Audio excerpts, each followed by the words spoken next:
Hello everybody, and all of you are once again welcome to my YouTube channel, A Village Teacher, and you are learning English under the guidance of S.K. Tripathi. Actually, as you know, the work is going on present indefinite tense, and I have made at least 3 videos on this topic. When I was completing my third part of the present indefinite tense, the video was cut during completion due to some technical problems. So I am obliged to complete the third part of present indefinite tense. So I have to come once again before you, and now you have to understand with me from where I have to start. अभी जो past present indefinite tense में मैं video बना रहा था, और ये जो थर्ड पार्ट है, ये कंपटीशन के लेवल से हर प्रकार से वो इम्पोर्टेंट है, लेकिन वो टेक्निकल प्रॉब्लम की वजह से बीच में ही कट गया था। शायद मैं यहाँ तक पढ़ा पाया था वर्ब्स ऑफ सोविंग पोजीशन। तो मैं ये पढ़ा रहा था कि ऐसी वर्ब्स है जो प्रेजेंट इंडेफिनिट टेंस में ही लिखी जानी चाहिए। कहीं कहीं पर जब उनका प्रोग्रेसिव एक्शन जब वाक्य में दिखता है तब इनको कॉन्टिन्यूअस में प्रयोग कर लेते हैं, वरना मोस्टली ये प्रेजेंट इंडेफिनिट टेंस में ही लिखी जाती है। उसके लिए हमने आपको कुछ एग्जाम्पल भी दिए हुए थे कि जैसे मुझे पेड़ पर एक चिड़िया दिखाई दे रही है, या बगल के कमरे से मुझे शोर सुनाई दे रहा है। इन वाक्यों में हिंदी में रहा है, रही आता है, प्रेजेंट कॉन्टिन्यूअस वा एक्सप्रेस होता है, लेकिन बनाया नहीं जाता अंग्रेजी में। प्रेजेंट कॉन्टिन्यूअस में बनाते तो वो प्रेजेंट इंडेफिनिट में ही कि आई सी ए बर्ड, बजाय कि I am seeing a bird. जैसे I hear a noise in the adjacent room, मैं बगल के कमरे में शोर सुन रहा हूं, ना कि आई एम हियरिंग। तो मैंने वहां पिछले वीडियो में से पढ़ाया हुआ है, जहां से कट गया वहां से हम बोलेंगे वर्ब्स ऑफ सोविंग पोजीशन। तो ओन है, उसमें जो अधिकार प्रकट करती क्रियाएं, ओन खुद का होना, अपना होना, निजी का होना, हैव रखना, बिलोंग संबंधित होना, पजेस रखना, रिमेन रहना, कंटेंट बनाए रखना, कंप्राइज शामिल होना, शामिल करना, कंसिस्ट बना होना, निहित होना, कीप रखना आदि, इसके बारे में समझना है। तो जैसे ये ओन का प्रयोग करते हैं तो इसको आप कंटिन्यूअस में नहीं करेंगे कि मेरी अपनी खुद की एक कार में कार रखता हूं तो आई एम ओनिंग गलत है। आई ओन ए कार, ही ओन से कार, वो सही है। या ही हैज ए कार, वो ठीक है। I have a car, having और यहाँ ये ओनिंग वो गलत है। जैसे ये घर मेरा है, this house belongs to me, this house is belonging to me, गलत है। सी पजेस वेल्थ, वो धन रखती, उसके पास धन है, तो सी इज पजेसिंग नहीं सही है। ऐसे रिमेन है, ऐसे कंटेंट है। जैसे ये तालाब स्वच्छ जल लगता है, या इस तालाब में स्वच्छ पानी है, तो this pool contains clear water, तो वहां कंटेंट सही, इज कंटेनिंग नहीं सही है। ऐसे कंप्राइज है, ऐसे कंसिस्ट है। ये किताब 100 पृष्ठ रखती है, इस किताब में 100 पृष्ठ निहित है, इस किताब में 100 पृष्ठ है। This book consists of 100 pages. तो ये आप क्यों लगाया हो, प्रीपोजिशन चैप्टर में आपको पढ़ाया जाएगा। कीप, जैसे कि माई फादर कीप से काउ, मेरे पिताजी एक गाय रखते हैं, वहां इज कीपिंग लिखना नहीं ठीक है। ऐसे इसको समझना है, लेकिन जहाँ प्रोग्रेसिव एक्शन कुछ वर्ब में चल जाएगा वहां आपको लिखना पड़ेगा कंटिन्यूअस में। इसके लिए सबसे नीचे मैंने विवरण दिया हुआ है। अब देखिए इसका verbs of expressing state of mind. State of mind दिमागी अवस्था, मन की जो अवस्थाएं हैं उसको एक्सप्रेस करती हैं। तो जैसे ये वर्ब एडमायर है, बिलीव है, लाइक है। एडमायर तारीफ करना, बिलीव विश्वास करना, लाइक पसंद करना, डिसलाइक ना पसंद करना, रेगरेट पश्चाताप करना, लव प्रेम या स्नेह करना, वांट चाहना, विश इच्छा करना चाहना, डिजायर इच्छा करना, फॉरगिव क्षमा करना, रिफ्यूज इनकार करना। तो ये सब प्रेजेंट इंडेफिनिट में ही लिखते हैं। जैसे मैं विश्वास करता हूँ, मुझे विश्वास है।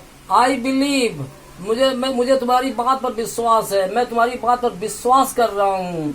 तो आई एम बिलीविंग नहीं ठीक है कि I M believing in you या आई एम बिलीविंग यू, वो प्रेजेंट इंडेफिनिट में ही लिखा जाएगा। मुझे उसकी संगति पसंद है, like his company, I am liking his company नहीं ठीक है। ऐसे मुझे उसके क्रियाकलाप ना पसंद है। आई डिसलाइक हिज एक्टिविटीज, वहाँ डिसलाइकिंग नहीं ठीक है। ऐसे रिग्रेट, ऐसे लव है जैसे a mother loves her children, एक माँ अपने बच्चों से प्यार करती है। इज लविंग कहाँ आएगा, वो आगे हम नीचे जो है वाक्य लिखे वहां हम उनको उनमें डिफरेंस है जो है स्पष्ट करेंगे। वांट चाहना, विश चाहना, मैं चाहता हूं कि तुम चुप रहो। I want you to be quiet, I wish you to be quiet. I am wishing, I am wanting गलत है। ऐसे डिजायर भी है, फॉरगिव है, रिफ्यूज है।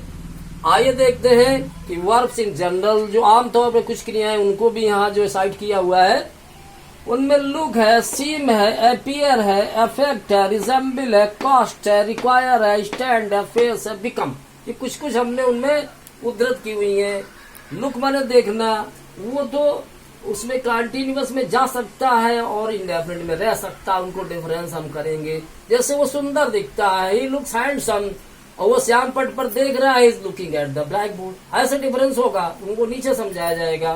तो लुक है सीम, प्रतीत होना, लगना, जैसे वो चालाक लगता है, he seems to be clever, he seeming नहीं ठीक, वो चालाक लग रहा है लेकिन फिर भी आपको इस सीमिंग नहीं ठीक है वहाँ, he seems to be clever. आकाश नीला लगता, आकाश नीला लग रहा है तो अपियरिंग नहीं ठीक है, अपियर ठीक है, the sky appears blue.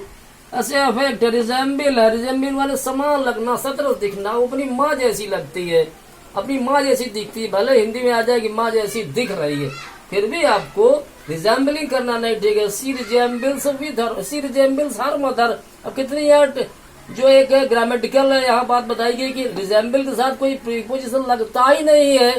C resembles with वगैरह या टू कर दो, सब गलत होगा। विदाउट प्रीपोजिशन इसको लिखा जाता है। प्रीपोजिशन चैप्टर में सारी बातें आप हमसे समझेंगे। तो she resembles her mother, he resembles his father, to with कुछ नहीं लिखते हैं, प्रेजेंट इंडेफिनिट में लिखना है इसको। कॉस्ट माने कीमत होना, इस किताब की कीमत 12 रुपए। This book cost 12 rupees. Cost present indefinite, is costing नहीं ठीक है। Require, society requires women of discipline minds, तो वह प्रेजेंट इंडेफिनिट टेंस ठीक है। इज रिक्वायरिंग नहीं ठीक है। स्टैंड, ये घर, मेरा घर पोस्ट ऑफिस के सामने स्थित है। My house stands opposite to post office, तो हाँ प्रेजेंट इंडेफिनिट टेंस ठीक है। इज स्टैंडिंग नहीं सही है। कब उनको प्रोग्रेसिव फॉर्म में लिखेंगे वो तो आगे आपको हम बताएंगे। फेस भी है स्टैंड के तरीके से और बिकम है ऐसा। अब आइए देखना है कि लिखा हुआ है mark the difference in the use of stative and progressive verbs. Mark the difference, अंतर चिन्हित करिए, अंतर समझिए। इन द यूज, प्रयोग में आप स्टेटिव वर्ब स्थिर क्रियाएं हैं, प्रोग्रेसिव वर्ब प्रगतिशील क्रियाएं हैं। स्टेटिव वर्ब से वो इंडेफिनिट टेंस का बोध कराती हैं और प्रोग्रेसिव वर्ब कंटीन्यूअस टेंस का बोध कराती हैं। यह दोनों का यूज कर दिया है। वो वाक्य पढ़ने से अर्थ जो निकलता है कि आप कब प्रयोग करेंगे। जैसे ए रोज स्मेल्स स्वीट, एक गुलाब मीठा महकता है, तो इसमें इज स्मेलिंग नहीं ठीक है कि ये गुलाब मीठा महक रहा है, इसलिए ए रोज स्मेल्स स्वीट ठीक है क्योंकि उसमें परमानेंट एक्टिविटी दिखाई दे रही है, इसलिए प्रेजेंट इंडेफिनिट टेंस है। लेकिन यहाँ पे कंटीन्यूअस में क्यों हो गया है? सीज यस मिलेंगे, ब्लैक रोज या रेड रोज, वह एक काले गुलाब को सूंघ रही है या वो लाल गुलाब को सूंघ रही है, तो मतलब वर्तमान में ऐसा हो रहा है, इसलिए कंटीन्यूअस में वो चल जाता है। यहाँ पे इसको आप कंटीन्यूअस में लिखना हो गलत है। जैसे इस वाक्य को समझना, ही लिव्स इन चेन्नई, वो चेन्नई में रहता है, उसकी परमानेंट एक्टिविटी है, इसलिए वो प्रेजेंट इंडेफिनिट जाना चाहिए। लेकिन इस वाक्य में she is living in India at present शब्द जो आ रहा है वो प्रेजेंट कंटिन्यूअस की तरफ ले गया है कि इस समय वो भारत में रह रही है, इन दिनों या इस समय भारतवर्ष में रह रही है, इसलिए सी इज लिविंग वहां ठीक है। अगला देखिए, she has a large house to live in, उसके पास रहने के लिए एक बड़ा घर वो रखती है। हैव का यस या यस वाला फॉर्म हैज है, इसलिए है तो ये प्रेजेंट इंडेफिनिट टेंस।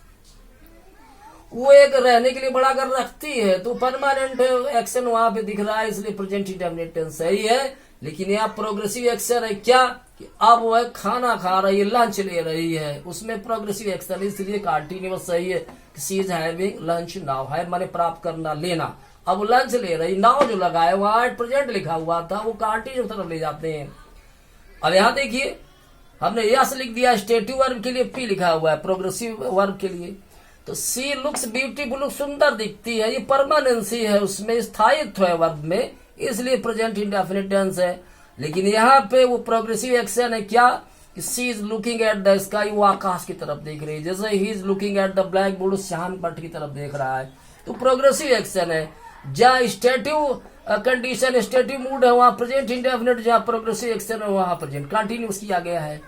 जैसे I think C is a माइजर, मेरे विचार से वो कंजूस है, मैं सोचता हूँ कि वो कंजूस है। तो ये एक जो स्थिर विचारधारा है मेरी कि वो कंजूस है, इसलिए वहां प्रेजेंट इंडेफिनिट टेंस है। लेकिन यहाँ वो सोचने का काम प्रोग्रेसिव एक्शन में है कि आई एम थिंकिंग, क्या मैं सोच रहा हूँ, आप लिविंग, मेरठ, मेरठ को छोड़ने के बारे में सोच रहा हूँ, ये अभी समय की प्रेजेंट टाइम की बात है, जो बराबर बात उछल रही मेरे दिमाग में, इसलिए वो परमानेंसी नहीं है, इसीलिए ये प्रोग्रेसिव एक्शन में ये वर्ब है I am thinking of living Meerut, ये प्रेजेंट कंटिन्यूअस है। She loves her only son very much, वह अपने इकलौते बेटे को बहुत प्यार करती है, उसमें परमानेंसी है, स्थायित्व है, वो प्रतिदिन रोजा करती है हमेशा, इसलिए प्रेजेंट इंडेफिनिट टेंस है। लेकिन यहाँ पे ये प्रोग्रेसिव एक्शन क्या है, सी इज लविंग हर बेबी, वो अपने बच्चे से प्यार कर रही है, सपोज दैट उसने अपने बच्चे को गोद में उठाया हुआ है, इस समय उसको वो प्यार कर रही है, जैसे बच्चों से प्यार किया जाता है, तो ऐसे वो दुलार प्यार कर रही, फॉन्डलिंग प्यार कर रही है, तो इसलिए यहाँ पे ये प्रोग्रेसिव एक्शन है, प्रेजेंट कंटिन्यूअस में लिखा गया है। आगे तो doctor is feeling the pulse of the patient, doctor रोगी की नब्ज को देख रहा है, महसूस कर रहा है, तो वहां प्रोग्रेसिव एक्शन कार्य जारी है, प्रेजेंट कंटिन्यूअस में लिखा गया। लेकिन ये कपड़ा मुलायम लगता है, this piece of cloth feels soft, तो उसकी परमानेंसी बराबर मुलायम है हमेशा, इसलिए वो प्रेजेंट इंडेफिनिट में लिखा गया है। I am seeing her today in the evening, मैं आज शाम को उससे मिल रहा हूं, मतलब आज मैं मिलूंगा, तो फ्यूचर को भी प्रेजेंट कंटिन्यूअस प्रेजेंट इंडेफिनिट में लिख लेते हैं, प्रेजेंट कंटिन्यूअस में मिल रहा हूं, आज शाम को मिलूंगा, ये वर्ग प्रोग्रेसिंग एक्शन में है, इसलिए आई एम सीइंग लिखा गया है।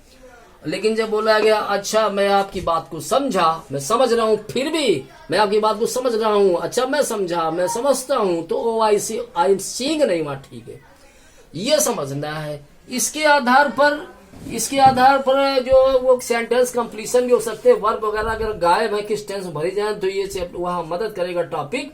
और अगर इनकरेक्ट वाक्य लिखे हुए तो करेक्शन सिंटैक्स में भी ये काम आएगा।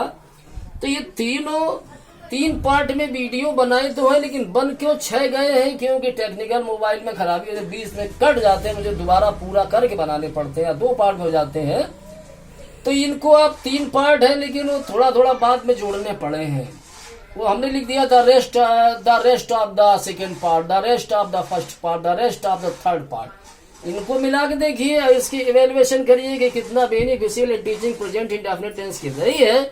और मुझे आगे बराबर पढ़ाना है, सब ये ले जाना है, सारे टेंस पढ़ा करके सेंटेंस में वहां पूरा जितना ट्रांसलेशन रिलेटेड चैप्टर है सारा ट्रांसलेशन पढ़ाना है, सिंथेसिस सब कंप्लीट करनी है, वर्क को बढ़ा देना है, वीडियोस एक दिन में ज्यादा अपलोड करने हैं। मेरे वीडियोस को सेंड फॉरवर्ड करिए ताकि ये उन लोगों तक पहुंचे जिनको इनकी जरूरत है, सबके लिए हेल्पफुल है। ये स्टैंडर्ड टीचिंग है, ये आप वीडियो की तुलना करिए अच्छे लोगों से, इनको जो इवेल्युएशन करवाइए कि क्या कितना बेनिफिशियल है ये। और अगर चैनल को अभी तक सब्सक्राइब नहीं किया है तो आज नहीं तो कल करना ही पड़ेगा, क्योंकि इसमें वर्क ही भविष्य में बराबर ऐसे होता जाएगा, इसलिए कर लेंगे। जब चाहेंगे आप उसमें यूट्यूब पर आप बोल करके गूगल में बोल के निकाल सकते हैं कि इंग्लिश बाई एस के त्रिपाठी या ए विलेज टीचर एस के त्रिपाठी, ऐसा कुछ भी बोलिएगा तो उस पे आता जाएगा, मेरे वीडियोस दिखते जाएंगे। और अभी हम पर्याप्त संख्या में वीडियो इंग्लिश लैंग्वेज पर सब्जेक्ट अवेलेबल करवाते जाएंगे। आप इसका एंजॉय करिए और लाभ भी उठाइए। Thank you.